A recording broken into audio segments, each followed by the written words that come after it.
There aren't a lot of roles for men my age that really carry this kind of weight, and I found it intriguing. I also found it really challenging, and there you go.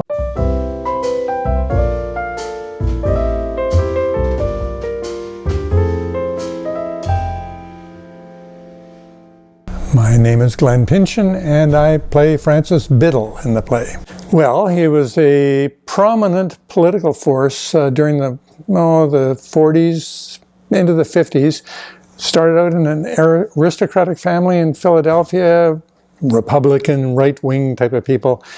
But he went a different track during the 30s in recognition of the plight of coal miners in Pennsylvania who were struggling mightily.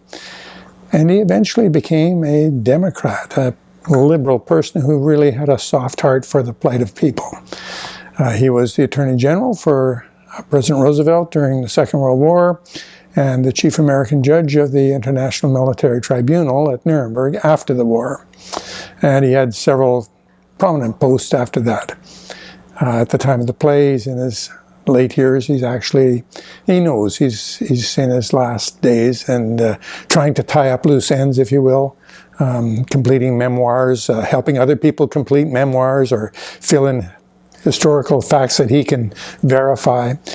And he's suffering mightily, physically and emotionally, mainly because of the loss of his father when he was a child and the loss of a child who was 7 years old. His wife and he lost a child. So he's got those scars. He's got physical pain. He's crippled basically from an injury or a damage to his ankle. So he's got all sorts of other medical issues, and yeah, it affects him in many ways. Well, the process has been really good. It's been very collaborative.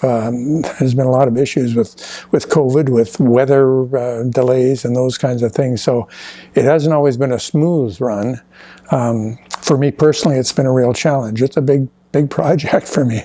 I'm realizing I relate to a lot of the things that Biddle talks about. You know, the issues of aging and you know, although I think I'm lucid most of the time, I sometimes wonder. But yeah, all of those things really resonated well with me, and so I thought it would be a fun thing to do, and so far it has been. Well, I think the theme that resonates with me is that if we just take the time to listen to people, other people, and understand them, we can meet and we can have relationship. I mean, you couldn't find two more opposites than Biddle and Sarah. And, you know, I mean, in the initial stages, without giving too much away, it sure is not one smooth relationship. But through that process, and I think through maybe some coercion and a willingness on the part of both of them to try and understand each other, they do.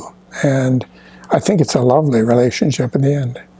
I hope they come to see Biddle as someone who was more than just a cranky, cantankerous old guy, and who, you know, was the way he was because of a lot of these issues. And I think that's true of a lot of people. It's so easy to judge people by what you see on the surface, and you have no idea what's going on in their lives behind the scenes and those kinds of things. And if we stop and take some time to listen, maybe we'll understand a little more. And I think with Sarah too. I mean, she's obviously got issues of her own. And you know, I think if audiences sort of say, yeah, you know, I can relate to another person I know in a sort of similar way, maybe I need to think about that. I'm Glen Pinchin, and please come and see the wonderful play Trying at Gallery 7 Theatre.